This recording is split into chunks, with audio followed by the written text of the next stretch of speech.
Haleluya, mari kita berikan kemuliaan bagi Tuhan. Seperti yang saya janjikan, saya mau mengajarkan tentang bahasa roh. Bukan mengajarkan Anda untuk berbicara bahasa roh, tapi mengupas rahasia di balik berbahasa lidah. Buka bersama dengan saya 1 Korintus 14.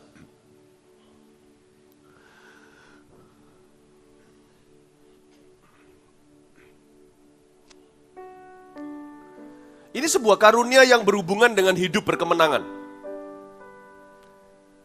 Dan juga sebuah kehidupan yang dituntun oleh Roh Kudus. Bahasa lidah sangat erat hubungannya dengan a spirit-led life. Atau hidup yang bukan hanya dipenuhi tapi dituntun oleh roh. A victorious living atau hidup berkemenangan di dalam Tuhan. Bukan sebagai suatu keharusan loh ya, tapi sebagai sebuah kehausan. Jangan jadikan bahasa lidah sebagai suatu alasan untuk tertuduh. Kalau aku belum berbahasa roh rasanya ada yang salah. Jangan jadikan bahasa roh menjadi sebuah bahan perdebatan. Sehingga yang satu menuding yang lainnya. Gini loh, bahasa ini karunia doa. Sama dengan obeng dan gergaji ada fungsinya, demikian pula bahasa lidah. Jangan jadikan ini menjadi alasan perpecahan gereja. Bagi mereka yang belum berbahasa roh, boleh minta, kan Tuhan bilang minta, maka akan diberikan kepadamu. Tapi jangan sampai kita menghakimi orang-orang yang sudah berbahasa lidah. Orang yang sudah berbahasa lidah, jangan menghakimi mereka yang belum. Mari kita lihat sekarang 1 Korintus pasal 14 ayat 1. Kejarlah kasih itu, lihat itu, betul enggak? Yang utama adalah kasih. Nggak boleh karena alasan ini kita saling melukai. Tapi dilanjutkan coba. Dan usahakanlah dirimu memperoleh karunia-karunia roh. Terutama karunia untuk bernubuat. Bahasa lidah juga karunia. Kita harus usahakan kata ayat di sini. Usahakan bukan pergi ke les-lesan. Lalu bicara bahasa lidah.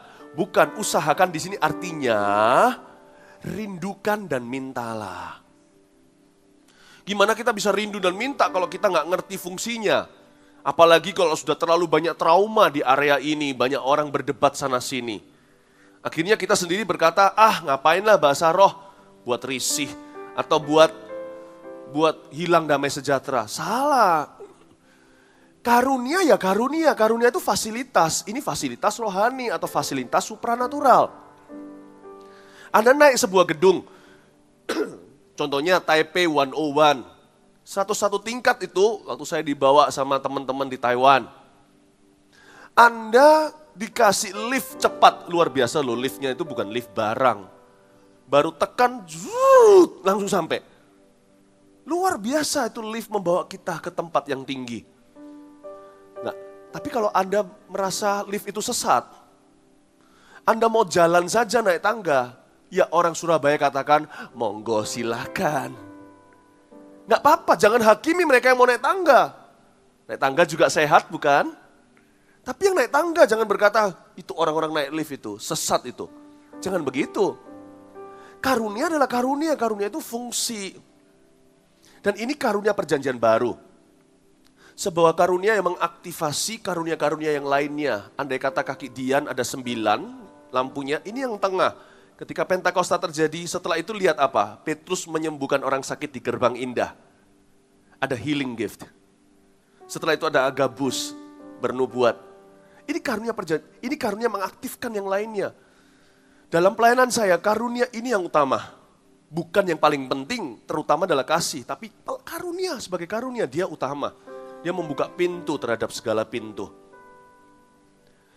Dan ini juga karunia perjanjian baru loh. Coba bayangkan. Dari 9 karunia yang ditulis oleh Paulus di kitab Korintus, semuanya ada di perjanjian lama kecuali 2. Karunia berbahasa roh dan menafsirkan bahasa roh. Kesembuhan sudah ada tuh dari sejak Abraham. Mujizat apalagi membelah Laut Merah. Karunia marifat, pengetahuan. Coba tanya Nabi Nathan. Hai Daud, Raja, kau berdosa dengan Batsheba. Pengetahuan itu bocoran dari sorga, itu bukan pengetahuan IPA, IPS, atau PMP atau apa. Ini bukan pengetahuan bukuan, ini pengetahuan yang hanya Tuhan bisa mengetahuinya. Sudah ada tuh, semuanya ada. Nubuat, marifat, hikmat, mujizat. Kecuali satu. Karena satu ini nggak ada, yang nomor 2 juga nggak ada. Karunia berbahasa roh dan menafsirkan bahasa roh. Itu hanya ada ketika Yesus naik ke sorga. Ini karunia perjanjian baru. 10 hari itu salah satu tugas Yesus adalah menciptakan bahasa ini dan mencurahkannya bersama dengan Roh Kudus. Luar biasa. Makanya Yesus berkata, jangan pegang aku, hai Maria Magdalena, aku belum pergi kepada Bapa. Tugasku belum selesai maksudnya. Aku masih harus mencurahkan dan memberikan kepada gerejaku kode doa yang tidak bisa dipecahkan. Bahkan oleh setan dan oleh pendoanya sendiri, yaitu orang yang mendoakannya tidak mengerti. Bahasa roh ini untuk tujuan, fungsi. Memang betul bahasa roh itu suatu hari akan sirna. Demikian pula nubuatan. Ngapain kita masih punya karunia ini kalau kita suatu hari melihat Tuhan muka dengan muka? Tapi hanya karena nanti akan sirna. Sekarang masih perlu saudara, kita masih hidup di dunia, terbatas waktu dan dikelilingi oleh orang berdosa. Kita perlu hidup berkemenangan. Kita perlu berdoa untuk masa depan dan karunia bahasa roh. Fungsinya ya demikian. Siapa bilang bahasa lidah sudah tidak ada? Masih, Yesus belum datang kembali. Nanti di sorga nggak ada. Buat apa? Tapi sekarang masih perlu saudara, ayat 2. Siapa yang berkata-kata dengan bahasa roh tidak berkata-kata kepada manusia. Tetapi kepada Allah, lihat itu, berarti bahasa doa. Berarti fungsi daripada bahasa lidah, pertama-tama adalah doa. Selain yang kita ketahui, efek sampingnya adalah, efek langsungnya adalah memperoleh keberanian untuk bersaksi sampai ke ujung dunia. Kalau Roh Kudus turun, kau akan menerima kuasa. Tapi bahasa roh jelas-jelas dijelaskan di Korintus, jauh setelah Pentakosta, seorang rasul mencatat fungsinya. Dia berkata, siapa berbahasa roh tidak berkata sama manusia, tapi berkata kepada Allah. Sebab tidak ada seorang pun yang mengerti bahasanya. Lucu, ada orang yang berkata karena bahasa lidah itu tidak bisa dipahami artinya, jadi kita tidak usah mengucapkannya. Hanya karena kita tidak mengerti di sebelah sini, bukan berarti tanpa arti loh. Pernah dengar nggak orang bicara bahasa Korea? Orang Indonesia nggak ngerti bahasa Korea, rasanya setiap kalimat mereka sama ya. Padahal di sebelah sana, itu spesifik vocabulary, kanji, dan juga grammar saudara. Karena itu orang yang berbahasa roh harus beriman, dia berbicara kepada Allah. Ada artinya di sebelah sana. Lalu dikatakan di sini garis bawah itu kalimat terakhirnya sebelum penutupan ayat 2. Ia mengucapkan hal-hal yang rahasia. Rahasia. Mengapa rahasia?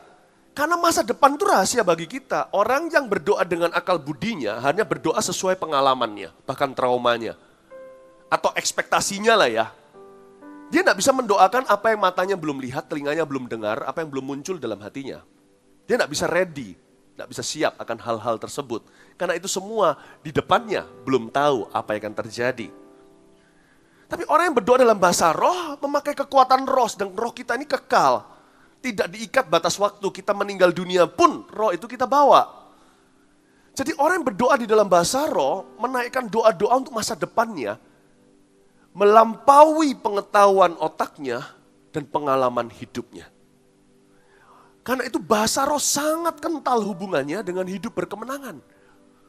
Di dalam bahasa lidah kita, yang kita tidak tahu adalah kita sedang mengucapkan perkara-perkara yang Tuhan mau lakukan di hidup kita, yang sifatnya mata kita belum lihat, telinga belum dengar, otak belum pikirkan.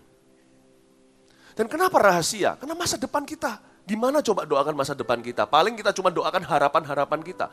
Doa kita dari 100%, paling 30% kena sasaran. Tapi bahasa roh 100% kena sasaran. Kalau gitu bahasa lidah aja. Loh, perlu juga berdoa dengan akal budi. Setelah doa itu kan kita perlu pegangan, kita perlu rema. Jadi harus pakai bahasa yang dikenal oleh manusia untuk kita bisa punya memori dan punya benang merah. Punya struktur doa. Tapi konten doa sendiri sebagian besar itu rohani. Bukan doa mental. Doa roh. Kenapa rahasia? Karena Untuk mendoakan orang yang kita kenal aja, kita nggak tahu gimana doakan secara tepat loh. Papa mama doakan anaknya. Anda doakan paling muter-muter ya kembali lagi cita-cita Anda dan harapan Anda untuk anak Anda. Anda nggak akan tahu apa yang akan dia hadapi esok hari. Apalagi nanti kalau dia sudah dewasa, jika anak Anda masih kecil dan belia. Kalau dewasa pun Anda gimana doakan pernikahannya, jodohnya. You need to pray ahead of, lebih dulu, lebih maju daripada apa yang setan mau lakukan dalam hidup anak-anakmu. Anda harus jangankan berdoa untuk anak, memahami dunia anak aja kita nggak ngerti kok. Musiknya anak kok bisa begitu aja kita geleng-geleng kepala, musik apaan tuh? Jadi kita bisa berdoa bagi keluarga kita itu jauh lebih ampuh. Orang tua doakan anak lebih mudah lah, orang tua lebih paham. Anak doakan papa mama, ayo. Lebih susah.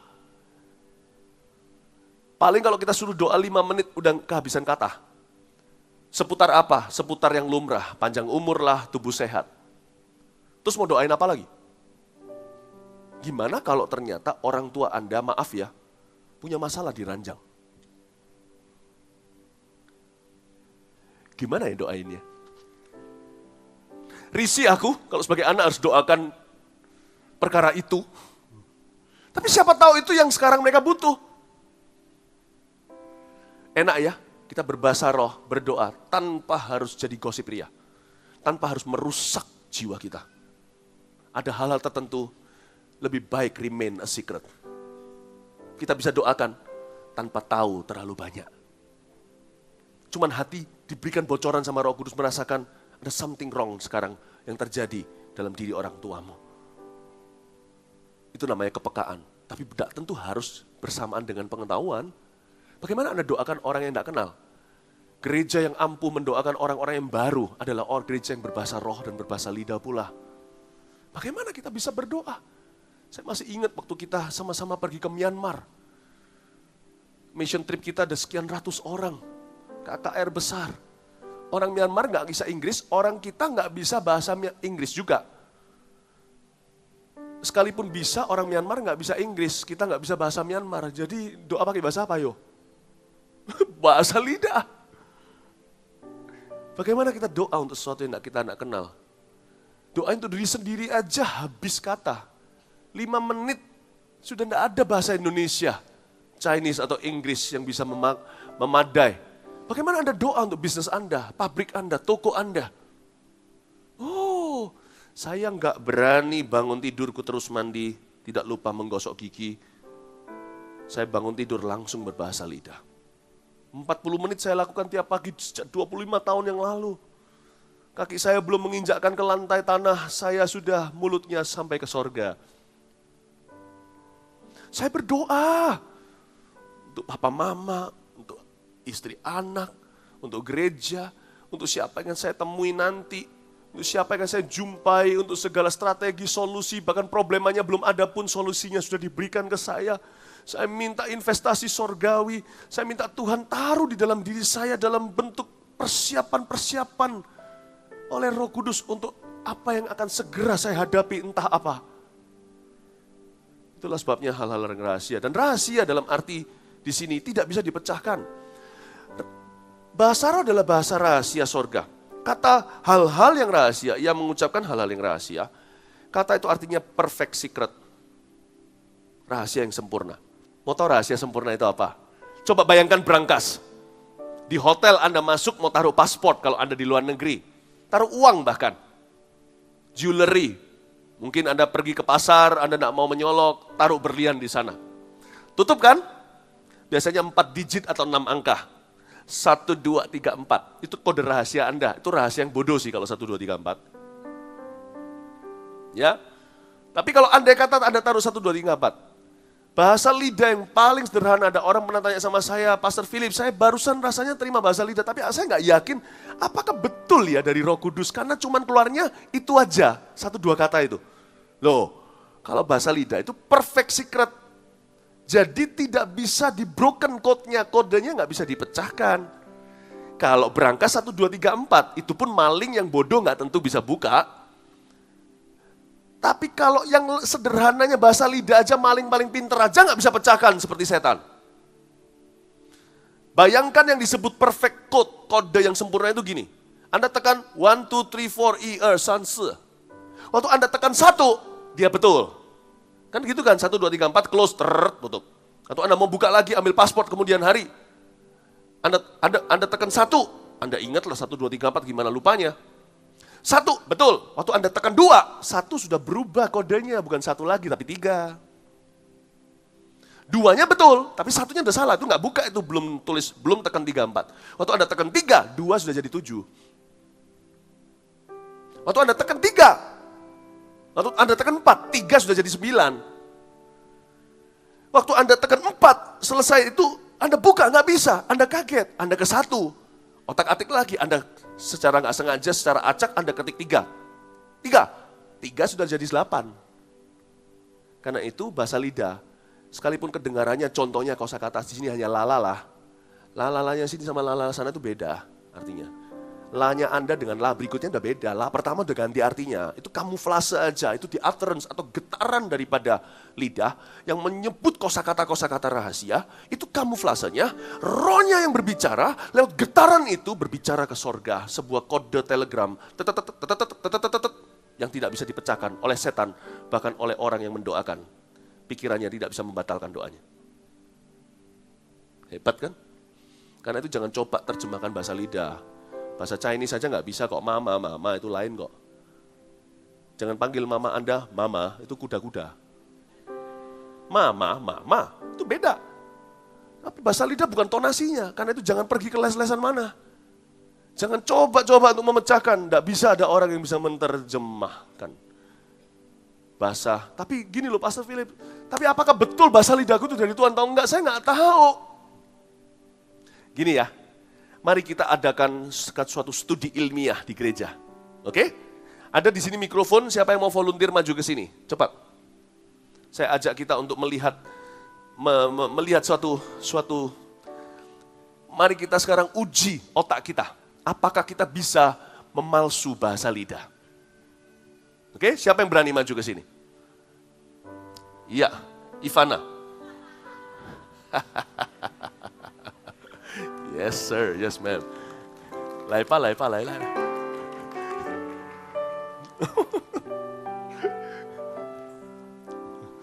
Hai, apa kabar? Udah makan belum? Kaosnya bagus loh, itu siapa yang gambar PM itu? Hai, atas voting favorit dari orang terfavorit dari suara terbanyak saya pilih Anda maju ke sini. Oke, Ivana bisa berapa bahasa? Indonesia sama apa? Inggris sama? Udah ya, 2 itu ya? Iya. Indonesia, Inggris, oke. Sekarang saya kasih 60 detik. Jangan keluarkan kata-kata, pokoknya keluarkan sembarang seperti senapan mesin itu, dari mulut, sembarang keluarkan kata apapun juga, asal jangan Inggris dan bahasa Indonesia yang kamu tahu semuanya. Ya, tapi Ivana juga berbahasa lidah kan? Oke, tidak boleh bahasa roh, ciptakan bahasa yang grace baru. 60 detik, mulai sekarang. Babi bu la. Nah, tunggu, babi bu. Dia tahu babi soalnya. Makanan favorit kesukaannya di Bali. Di Manado babi guling. Kenapa tadi ngomong apa? Babi bu apa? Babi bu. Nggak boleh itu, sudah. Kalau sampai Anda tahu ini kata-kata yang dia tahu atau Anda tahu, Anda semua bilang oke? Ya, ulang lagi. 60 detik, mulai sekarang. Ro, kamo, le, gitu lah gue. Ya. Hah? Iya. Oh. Terus? Mo, po, si, ko. Balik lagi, mau lagi, nggak bisa. Otak Anda tidak didesain untuk bisa sekreatif menciptakan bahasa baru. Anda pasti meniru atau repetisi ulang lagi nanti. Sedangkan Yesus berkata, tanda orang percaya, salah satunya mereka bicara dalam bahasa baru, a new language. Di dalam kita mengucapkan sebuah kalimat yang tiada arti, susah sekali, otak kita tidak dirancang demikian. Dan munculnya pasti Inggris, Indonesia, atau apa yang pernah Anda dengar, kalaupun Anda tadi mengucapkan sesuatu yang tidak ada artinya kayak tadi yang dikatakan oleh Ivana, Anda harus super kreatif memikirkan. Dan Anda sangat capek, itu kalau 60 detik, Anda bisa burn out sininya. Nggak bisa. Anda tahu Minion enggak? Film Minion tuh yang kuning-kuning penanah. Underwear itu. Itu ada tim kreatifnya Hollywood duduk sama-sama rancangkan bahasa mereka yang sebagian juga selip-selipkan bahasa-bahasa yang sudah tahu kayak underwear, papo, atau apa itu. Bahkan ada juga dengernya desas-desus mengatakan ada orang Indonya di antara tim tersebut. Jadi ada bahasa Indonesia yang diselipkan kalau Anda dengar dengan seksama. Nggak bisa ciptakan bahasa baru itu. Otak kita nggak dirancang demikian. Sama Tuhan. Anda pasti meniru. Anda pasti akan ucapkan, kalaupun sesuatu yang segeres baru nggak ada artinya tadi. Bukan keluar dari roh doa. Nggak bisa, Anda akan burn out. Sedangkan saya bisa berbahasa lidah lama tanpa masalah. Tanpa mikir pun bisa. Saya ngomong gini, bukan supaya, saya ngomong gini dengan tujuan untuk membuat Anda yang sudah berbahasa roh tidak ragu dan bimbang. Tapi mungkin di sini berkata, nggak masalah, aku bisa kok niru bahasa rohnya Anda. Coba. Anda bisa paling berapa kalimat Anda tiru dan sungguh-sungguh hafalkan. Sampai 1 menit nggak sampai, Anda akan bingung mau ngomong apa lagi. Paling nanti ngulang lagi yang tadi. Nggak bisa. Itu keluar dari roh kita. Bukan dari otak kita. Otak kita kan burn out. Terima kasih Ivana. Ya, Bapak Ibu, terima kasih. Kasih tepuk tangan untuk Ivana. Ya, amin. Semoga ini sedikit memberikan penjelasan logika. Saya bisa berbahasa roh dengan sangat-sangat tidak mikir.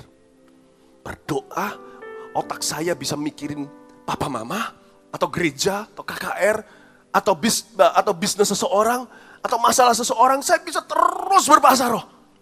Hati saya berapi-api. Itu tidak keluar dari otak saya.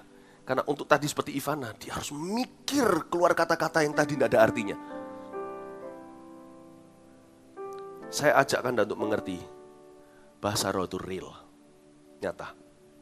Amin Bapak Ibu Saudara. Kita lanjutkan sekarang. Ayat yang ketiga, tetapi siapa bernubuat ia berkata-kata kepada manusia, ia membangun menasihati dan menghibur. Siapa berkata-kata dengan bahasa roh, ia membangun dirinya sendiri. Tapi siapa yang bernubuat, ia membangun jemaat. Aku suka supaya kamu semua berkata-kata dengan bahasa roh. Tetapi lebih daripada itu supaya kamu bernubuat. Sebab orang yang bernubuat lebih berharga daripada orang-orang yang berkata dengan bahasa roh. Kecuali kalau orang itu juga menafsirkannya sehingga jemaat dapat dibangun. Bagaimana orang yang bernubuat bisa lebih berharga dari bahasa roh dalam konteks-konteks tertentu? Paulus di sini ada background story. Jemaat Korintus agak sedikit menyalahgunakan, bukan sedikit, sangat banyak menyalahgunakan karunia bahasa lidah. Karena karunia itu baru bagi tubuh Kristus saat itu. Tak lama setelah Pentakosta, bukan? Nah, ayat ini tidak boleh dipakai untuk melarang orang berbahasa roh di dalam gereja. Atau melarang orang berbahasa lidah sama sekali. Karena Paulus berkata dengan sini, aku suka supaya kamu berkata-kata dalam bahasa roh. Harus tahu dulu intention atau maksud hati daripada Paulus adalah, dia ingin agar kita semua berbahasa roh. Aku suka kok kamu semua berbahasa roh. Paulus berkata jangan padamkan roh lagi. Tapi kalau Paulus ajarkan yang namanya ketertiban di dalam bahasa lidah, itu pasti untuk sebuah alasan tersendiri karena jemaat Korintus menyalahgunakannya. Begini loh, kalau Anda mau belajar tentang karunia-karunia roh, percayalah kepada orang yang percaya kepada karunia-karunia roh. Kalau Anda mau belajar kebenaran tentang bahasa roh, jangan belajar dari orang yang tidak berbahasa roh dan menentang bahasa roh. Salah. Belajar dari Paulus. Dia berbahasa roh namun tertib dalam pikirannya. Orang ini pernah berkata, Rasul Paulus dalam ayat yang lain bunyinya begini, aku berbahasa roh lebih dari kalian semua. Lah kalau gitu patut kita belajar dari dia. Nah, kalau sampai orang yang berbahasa lidahnya kayak gitu banyaknya, sungguh-sungguh lagi, lalu memberi kita awas-awas, saya mau dengarkan. Tapi kalau orang tidak berbahasa lidah, menentang bahasa roh lagi, lalu mau coba ajarkan tentang topik ini, saya nggak mau dengar, tutup telinga. Karena dia nggak tahu apa-apa. Paulus tahu segalanya. Dia berbahasa roh lebih dari kita, tapi itu pun dia nggak ngawur atau ngeroh. Dia punya prinsip yang indah. Nah, bahasa roh di sini dikatakan kalah sama nubuatan atau nubuatan lebih berharga dalam konteks-konteks tertentu. Bukan berkata kepada Tuhan, tapi mereka menyalahgunakan bahasa lidah untuk berkata terhadap sesama. Contohnya, kalau Anda sebagai usher, Anda sekarang datang ke gereja Korintus, tanya sama usher toiletnya di mana, dibalas pakai bahasa lidah, Anda nggak bingung apa? Pengumuman nih, besok hari Rabu atau apa, minggu depan kita harus bagaimana, kebaktian di mana, lalu orangnya berbahasa lidah, lama-lama setengah jam waktu pengumuman. Bukankah lebih baik bicara dalam 5 kata manusia yang bisa dipahami daripada 5.000 bahasa malaikat? Kan Paulus sendiri yang mengatakan itu. Nah, dalam konteks-konteks itu, jadi jelas kenapa nubuatan lebih berharga. Tapi sebagai karunia yang mengaktifkan karunia yang lain, termasuk nubuatan, karunia bahasa roh, itu seperti karunia yang utama. The first thing in the morning, sebelum healing, sebelum apapun juga dalam hidup saya, tongues first. I speak in tongues. Dan saya bangga sebagai orang yang diberi Tuhan karunia ini bukan untuk sok-sokan, tapi untuk berfungsi dan berguna dalam hidup saya. Bagaimana bisa saya membantu begitu banyak orang, memberi nasihat kalau tidak terlebih dahulu Tuhan investasi dulu dalam roh saya. Gimana Anda bisa download dari saya kalau Tuhan tidak upload dulu? Gimana Anda bisa download dari saya punya app? Kalau saya tidak download dulu dari sumbernya. Sumbernya itu saya download lewat satu selang namanya bahasa lidah. Ya, nah bahasa lidah juga dikatakan di sini, di ayat yang kelima. Sebab orang yang bernubuat lebih berharga daripada orang yang berkata dengan bahasa roh. Kecuali kalau orang itu juga menafsirkannya. Sehingga jemaat dapat dibangun. Katakan menafsirkan.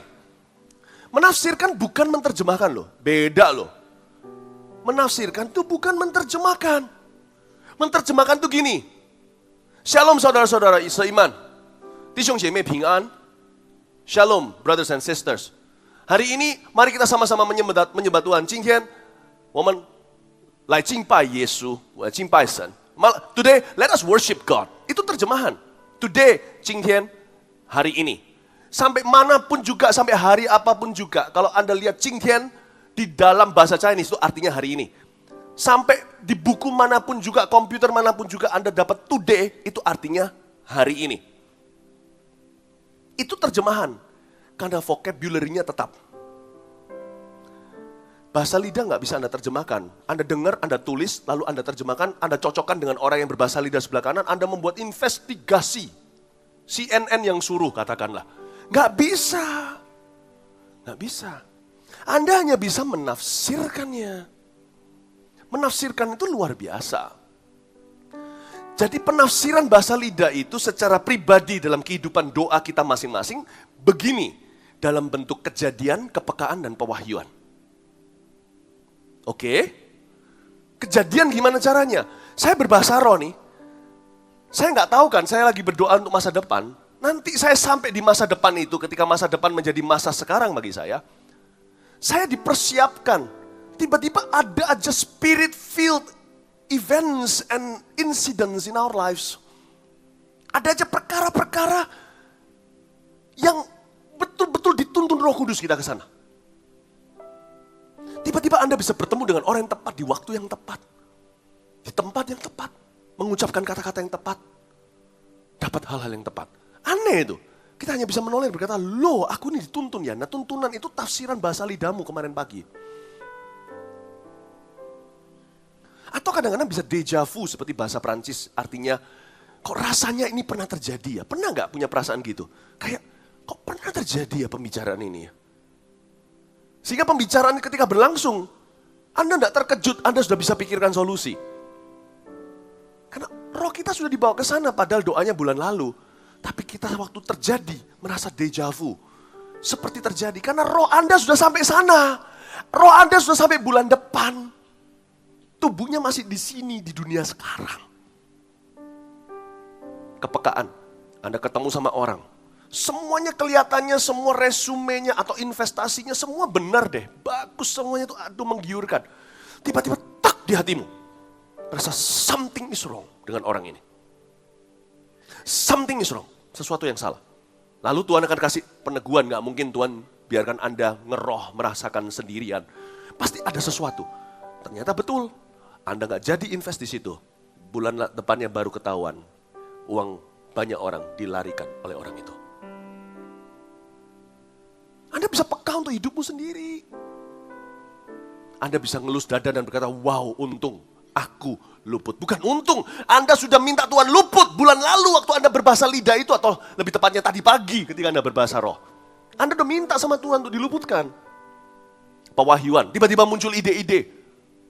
Waktu saya berbahasa roh dalam perjalanan kemari, diam-diam di mobil dengan companion saya. Waktu kebaktian pertama kali diadakan di Sibek ITC ini di Surabaya, bagi yang Anda yang di satelit mendengarkan, saya perjalanan tuh dapat bahasa roh. Berdoa, saya kira saya doa untuk khotbah saya atau doa untuk ibadah, tiba-tiba sebelum turun, Tuhan kasih, saya bisa nangkep hati Tuhan gitu loh. Keluar tafsiran, pergi beribu-ribu, pulang berlaksa-laksa. Terjadi kan? Anda lihat sekarang kanan kiri, terjadi kan? Kursinya ini, lihat. Kita belum pulang sih. Tapi perginya sudah lihat, mulai berlaksa-laksa. Kasih tepuk tangan untuk Tuhan. Waktu saya berbahasa roh, saya berbahasa roh, lidah. Tiba-tiba Tuhan bilang sama saya, before 30. Tahun 2003, 2004 muncul buku itu. Dan bahkan masuk sebagai program televisi. Kamu harus jangkau anak muda, ini tagline-nya. Atau inilah yel-yelnya. Atau inilah benang merahnya. Wow. Bahasa roh itu semua saya dapatnya. Makanya di sini aku mau dapat ide apa untuk desain ya. Bahasa lidah lah. Bukan cuma bahasa lidah, baca buku juga. Anda kalau di dalam bidang perhiasan Anda perlu pergi pameran. Italia sana, Hong Kong sana. Studi, investasi waktu di situ. Tapi lebih dari itu, bahasa roh dulu. Download. Amin Bapak Ibu Saudara. Menafsirkannya. Ya, sekarang kita lihat ada 3 hal sederhana yang saya mau sampaikan, membuka pikiran. Ayat 13-15 dari pasal yang sama, bunyinya demikian. Karena itu siapa yang berkata-kata dengan bahasa roh, ia harus berdoa supaya kepadanya diberikan juga karunia untuk menafsirkannya. Bukan menerjemahkannya ya, jangan lucu loh ya. Jangan buat tulisan-tulisan bahasa lidah, saya pernah gituin sama orang Amerika. Datang ini, tadi bahasa lidahnya, kamu ini bahasa lidahnya orang itu segalanya. Saya bilang tertawa, masuk aja, kamu pulang rumah aja, saya suruh dia. Aneh-aneh. Nggak bisa, jangan minta karunia untuk menerjemahkan. Menafsirkan. Tapi penafsiran bisa terjadi secara model terjemahan juga bisa. Pernah terjadi di retreat sinode kami, retreat sinode kita tahun yang lalu. Saya berbahasa lidah waktu itu, terus saudari Lipi dipenuhi Roh Kudus untuk bisa menafsirkannya. Terjadi lawatan Tuhan. Modelnya kayak terjemahan, tapi sebenarnya bukan terjemahan, itu tafsiran. Karena bukan dari vocabulary, grammar, dan kosakata. Kadang-kadang bisa, kita jarang aja lihat yang gituan dalam meeting-meeting kita. Karena takut bahaya, ada yang banyak di luar sana yang aneh-aneh soalnya. Tapi saya rasa kita perlu ministry-ministry begitu. Oke? Tapi kita lanjutkan sekarang, saya jelaskan 3 hal ini. Ayat 14, sebab jika aku berdoa dengan bahasa roh, maka rohku lah yang berdoa. Tapi akal budiku tidak turut berdoa, garis bawah itu. Akal budiku tidak turut berdoa. Hikmat pertama adalah, apa yang sebenarnya kita sedang ucapkan ketika kita berbahasa roh, namun akal budi kita tidak turut berdoa. Atau ketika kita tidak memikirkan apa-apa. Tahu nggak, kalau kita berbahasa lidah tanpa mikir apa-apa. Contohnya saya tadi pagi atau setiap pagi. Seringkali yang bangun terakhir itu otak saya. Mulut saya dulu bangun tidur. Berbahasa lidah 40 menit. Nah kalau gitu kadang-kadang saya nggak bisa mikirkan. Beban doa, jangankan beban doa. Anda kalau saya lagi tidur pulas saja, Anda tanya nama saya siapa aja, saya lupa kok. Kadang-kadang saya bangun tidur nggak tahu ini di Sabah atau di Kuala Lumpur atau di Surabaya. Kalau lagi srek-sreknya tidurnya. Tapi bahasa lidah saya udah jalan, udah biasa 25 tahun saya. Kalistenik rohani saya sudah menjadi kebiasaan sehari-hari. Saya berbahasa roh. Apa yang saya katakan kalau saya nggak mikir apa-apa, ayo? Kalau akal budi tidak berdoa, saya mikir apa? Tahu nggak? Saya sedang memuliakan Allah, nggak satupun bahasa roh saya itu sia-sia. Semuanya mengeluh-elukan perbuatannya seperti ketika Pentakosta. Kebetulan saat itu dibuat Tuhan bisa mengerti dalam bahasa-bahasa dunia. Bahasa Mesir, bahasa Eropa, Itali, Yunani. Dan mereka semuanya, waktu itu Lukas si dokter itu mencatat biografinya Roh Kudus. Di dunia pekerjaannya, dia berkata, lewat mulut rasul-rasul itu 120 murid-murid itu mereka mengeluh-elukan perbuatan, menceritakan perbuatan Tuhan. Jadi bahasa roh itu sebelah sononya ada artinya. Sebelah sini kedengarannya sama atau biasa atau bahkan apaan itu. Sama dengan kalau Anda dengar orang berbicara di dalam bahasa Jepang contohnya. Kedengaran ya kalau bagi saya, kalau saya dengar orang ngomong bahasa Jepang itu kayak orang yang hidungnya dipencet gini loh. Sorry, kalau ada orang Jepang sini, sorry, I'm sorry ya. Kedengarannya cuma ditekan, tapi setiap kata-kata yang cepat, itu semuanya itu ada artinya. Itu ada kanjinya. Itu ada kanjinya. Jadi, jangan sampai kita mencemoohkan, itu ada artinya. Waktu saya kecil dulu saya bicara bahasa Chinese, Mandarin. Waktu saya dengan teman-teman saya sini mereka nggak ngerti karena saya nggak bisa bahasa Indonesia pulang dari Taiwan. Wah, mereka meniru-niru cara saya berbahasa Mandarin. Sayang dalam hati saya berkata, kamu tahu nggak betapa indahnya bahasa-bahasa ini? Indah sekali. Sanjaknya, puisinya, wow, very deep. Kedengaran dari sisi sana. Apalagi kalau kita sudah saling diskriminasi. Kedengarannya apa? Bahasa Jawa. Dalam pernah dengar orang ngomong kromo Inggil, seneng saya mendengarkannya. Wow, ningrat sekali. Ningrat sekali. Bapak Ibu Saudara, setiap bahasa itu ada beauty-nya. Bahasa lidah juga sama. Kalau Anda sekalipun pikirannya nggak aktif, bahasa itu ketika ucapkan dari mulut Anda, itu berarti sesuatu. Mungkin kalau Anda sedang tidak mikir apa-apa, seperti saya bangun tidur, ku terus berbahasa lidah, mungkin bunyinya begini kali. Saya bangun tidur kan, pukul 5 katakan, Orama kapaya shana nama, hidapah kapaya paya. Saya nggak nyanyi, saya cuma ngomong. Orama kapaya shana nama ramaram. Mungkin di sebelah sana bunyinya bukan begitu. Mungkin bunyinya begini. Bila ku pandang bulan dan bintang, ajaib dan mulialah karyamu. Ku jatuh tersungkur di bawah kakimu. Ku sembah kau Tuhan, ku sembah kau. Ku sembah kau Tuhan, ku sembah kau. Dengarannya di sebelah sini. Cuman, tapi di sebelah sana dengungnya. Bila ku pandang bulan dan bintang, ajaib dan mulialah karyamu. Mungkin saya sambil berbahasa lidah batuk sedikit. Belum minum kan. Bunyinya di sini, di sebelah situ gini. Ku jatuh tersungkur.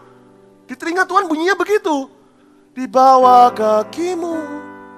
Ku sembah kau Tuhan, ku sembah kau. Saya ngantuk lagi nih. Bunyinya di sebelah sana begini. Ku sembah kau Tuhan, ku sembah kau. Ada artinya, bukan cuma arigatou gozaimasu. Nggak ada bahasa roh sia-sia itu, nggak ada. Semua sampai ke dia. Seperti Pentakosta, mereka memuliakan pekerjaan Tuhan, perbuatan dan ciptaannya. Isn't it beautiful? Ya. Dan yang kedua, ayat 15. Jadi apakah yang harus kubuat? Aku akan berdoa dengan rohku, tapi aku akan berdoa juga dengan akal budiku. Garis bawah itu, aku akan berdoa dengan akal budiku. Nah sekarang, apa yang sedang kita ucapkan ketika kita berbahasa lidah atau berdoa dalam roh, dan akal budi kita sedang memikirkan sesuatu? Jawabannya adalah kita sedang berdoa syafaat. Saya bisa doakan orang tua saya bisa doakan sesuatu perkara. Saya berdoa, waktu saya berdoa, dan Roh Kudus tahu pikiran saya mikirkan apa. Dia pun akan menyesuaikan karena kita mitra, tidak pernah Roh Kudus menyurupi saya. Roh Kudus tidak bisa membuat orang kesurupan. Dia bekerja sama. Dia memenuhi kita, namun kerja sama dengan kita. Akal budi kita saya memikirkan sesuatu.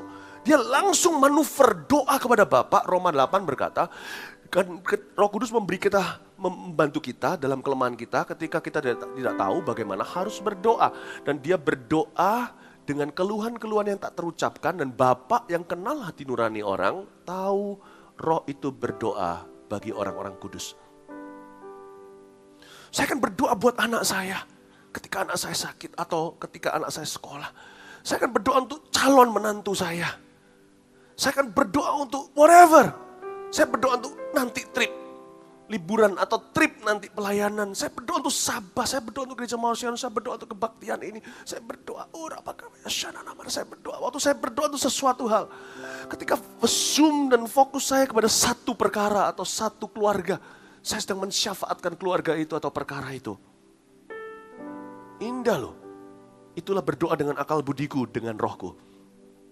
Yang terakhir, aku akan menyanyi dan memuji dengan rohku. Garis bawah itu, menyanyi dan memuji dengan rohku. Tetapi aku akan menyanyi dan memuji juga dengan akal budiku. Yang ketiga ini, apa yang kita ucapkan ketika kita berbahasa roh dalam pujian jemaat. Kita sedang menaikkan, ini jawabannya, kita sedang menaikkan penyembahan yang sempurna. The perfect worship.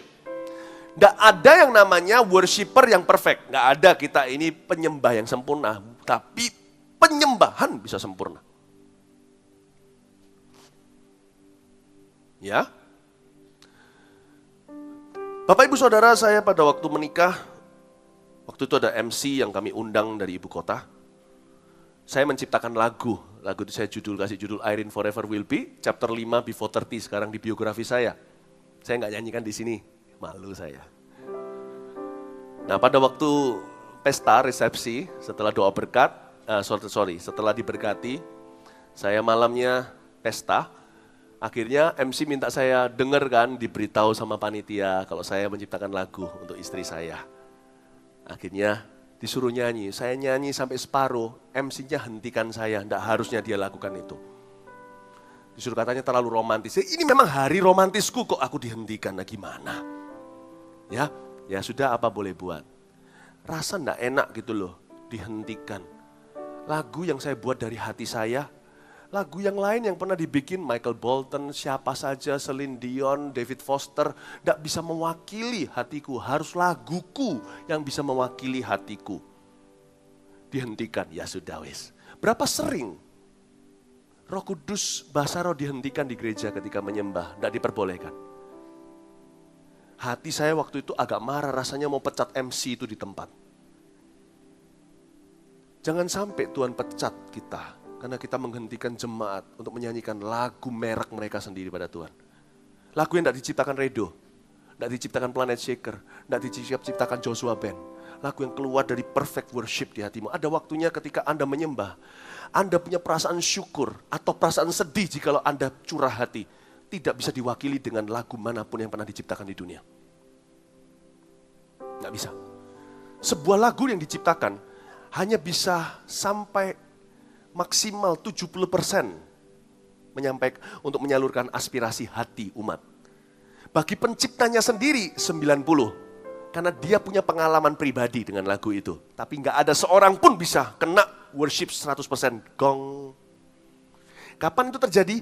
Waktu kita menyembah dalam roh bersama-sama.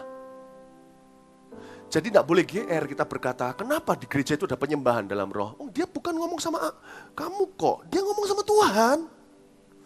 MC-nya jangan GR dong. Saya tidak nyanyi untuk dia, saya nyanyi untuk istri saya. Ini istrinya Tuhan lagi nyanyi untuk suaminya. Ketika itu WL berubah peran dari seorang pemimpin, dia ngambil baris belakang, dia hanya fasilitator memastikan jemaat nyanyinya di satu kunci. Dengan keyboardis dan musisi. Dan dia yang bisa merasakan secara peka, mempersiapkan diri sebelum ibadah, untuk tahu kapan worship-nya ini berakhir langsung ke firman atau apa berikutnya. Itu aja. Dia nggak boleh mencampuri, dia bisa ikut menyembah, tapi saat itu statusnya pribadi dia bukan pemimpin lagi. Jemaat nyanyi sendiri-sendiri, ada ari-arinya dengan Tuhan. Di dalam tipe pujian seperti itulah, yang dijanjikan Tuhan, dia bertata di atas pujian umatnya. Bukan pujian sembarang pujian gitu, bukan. Pujian yang spontan itu loh. Itu dia bertata di sana. Di level itulah kita bisa berkata, hari ini kita ibadah ketemu Yesus. Hati ke hati. Dan di dalam titik itulah kalau kita peka sebagai MC, Master of the ceremony. Kita tahu di titik itulah, titik tertinggi seseorang bisa mengalami mujizat. Melepaskan sebuah urapan pelayanan itu paling tepat di atmosfer yang demikian. Itu mudah hanya berkata yang orang yang lumpuh berjalan, yang tuli mendengar dan sebagainya itu pada saat itulah ucapkan ketika roh melayang-layang, firman terjadilah. Bapak ibu saudara, kita nggak ngerti ini. Menyembah dengan sempurna itu hanya dengan menyembah di dalam roh sebagai satu jemaat. Karena itu sampai kapanpun juga Gereja Mawar Shalom tetap akan bangga menjadi gereja karismatik, Pentakosta, Protestan. Kita menjadi gereja yang menyembah dalam roh dan kebenaran. Kasih tepuk tangan bagi Tuhan. Mari kita semua bangkit berdiri. Kita praktekkan firman ini. Di depan sini akan ada dua beban doa yang kita akan doakan. Yang pertama adalah kita berdoa bagi bangsa dan negeri, NKRI, kesejahteraan kita. Ayo kita praktekkan ya. Kita berdoa dengan akal budi kita, memikirkan sesuatu. Tak lain, memikirkan Indonesia. 60 detik saja. Oke? Kita mulai, kita berbahasa lidah, kita doa bagi Indonesia, bagi NKRI. Hai, haleluya. Mari kita semua berdoa. Pakai bahasa roh kita. Kita berdoa untuk pemilu tahun 2019. Untuk kesatuan negeri. Untuk perlindungan terhadap terorisme dan radikalisme. Berdoa. Berdoa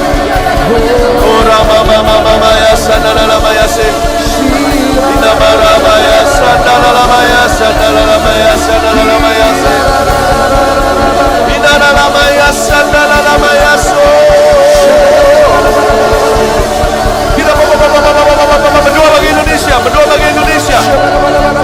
Doa dengan doa yang sempurna, doa bagi Indonesia.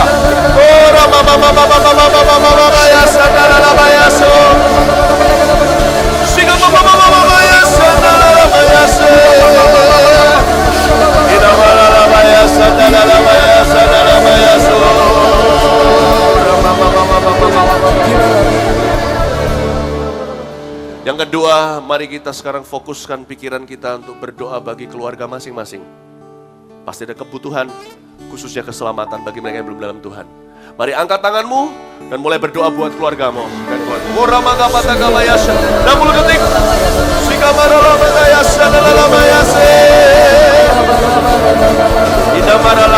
50 detik. Doa sungguh-sungguh. Minta terobosan dalam keluargamu.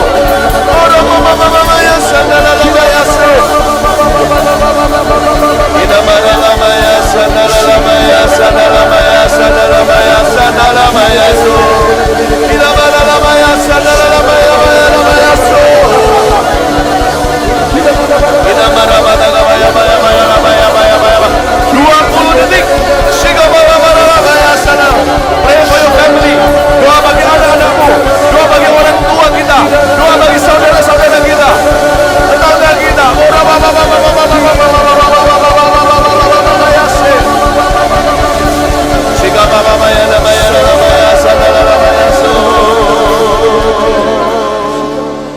Yang terakhir, semua tangan turun please. Dalam hitungan ketiga, tolong dua tangan terangkat masing-masing orang yang belum berbahasa lidah hingga detik ini, belum menerima baptisan Roh Kudus dengan tanda berbahasa roh. Kita mau berdoa. Siapa yang belum, silakan angkat tangan. 1, 2, 3. Tetap diangkat tangannya. Oke, kita berdoa ya. Termasuk yang di satelit ya. Begini, kita ikuti saya doa semua kita untuk dukung mereka. Dan ketika saya berkata amin, saya ikat semua bahasa Indonesia, Inggris, Chinese, bahasa apapun juga. Hanya bahasa roh yang didengungkan, Anda akan ketularan, Anda akan tertular. Api itu akan menjalar. Ketika saya berkata amin, hanya saya yang bisa berbahasa Indonesia untuk bisa mengatur suasana. Are you ready? Anda siap?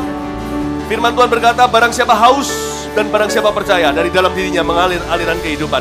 Katakan bersama dengan saya, Tuhan Yesus, Tuhan Yesus, saya haus, saya lapar, baptiskan saya dalam Roh Kudus, dengan tanda berbahasa roh.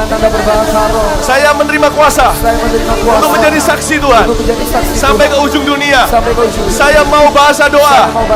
Tuhan saya terima, Tuhan saya minta, dengan iman saya terima. Dalam nama Yesus, dalam nama Yesus.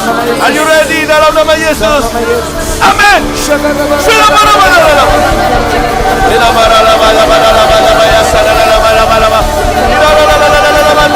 Curahkan Roh Kudus-Mu.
Turunkan semua tangan, Anda bisa buka mata.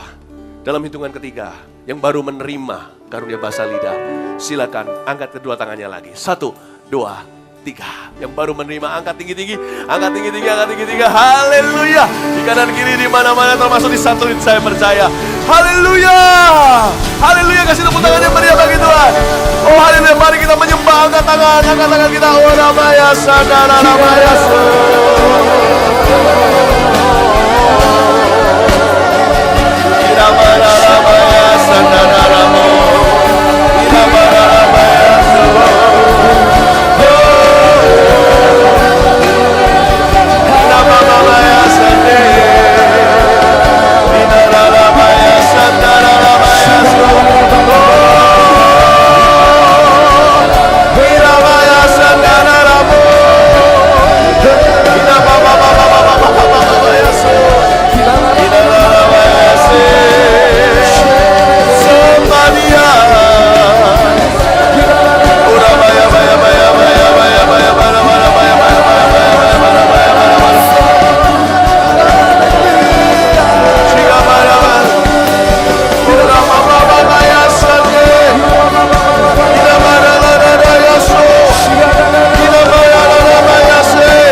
Ya Tuhan, mulialah nama-Mu di bumi ini, nama-Mu diagungkan di bumi.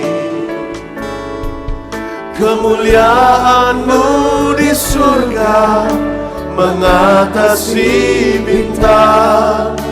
Betapa mulia nama-Mu Tuhan, Tuhan.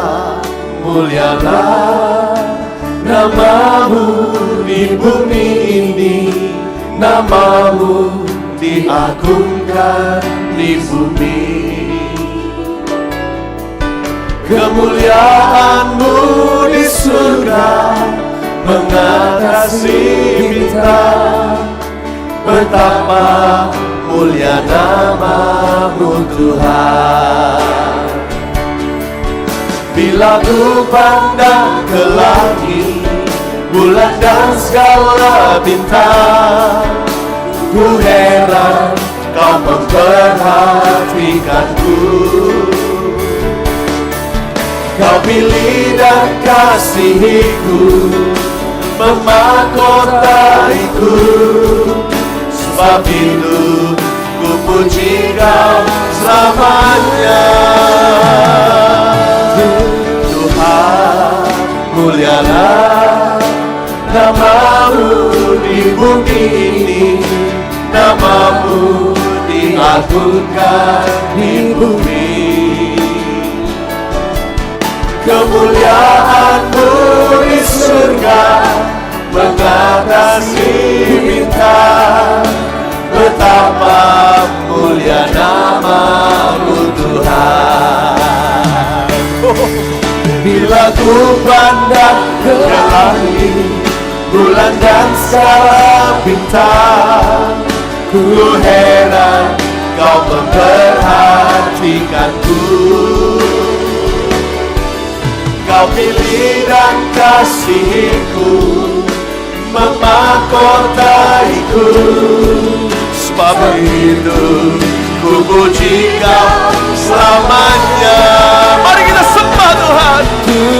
Tuhan, mulialah namamu di bumi ini, namamu diagungkan di bumi. Kemuliaanmu di surga mengatasi bintang. Betapa mulia namamu Tuhan. Don't stop, come on. Bila ku pandang ke langit, bulan dan segala bintang, ku heran kau memperhatikanku. Kau pilih dan kasihiku, memahkotaiku. Sebab itu ku puji kau selamanya. Angkat wajahmu, Tuhan, mulialah namamu di bumi ini, namamu diagungkan di bumi. Kemuliaanmu di surga mengatasi bintang. Betapa mulia namamu Tuhan. Kemuliaanmu di surga, kemuliaanmu di surga mengatasi bintang.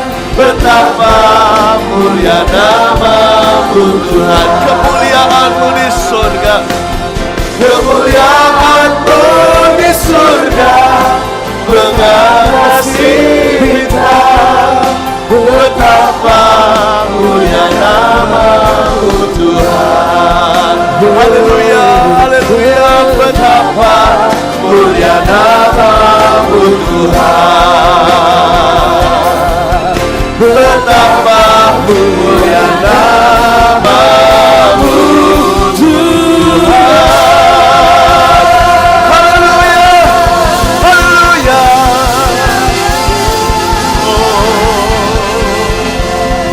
Di penghujung kebaktian ini, penyembahan indah sempurna, saya ingin mengundang domba-domba yang terhilang kembali kepada Tuhan.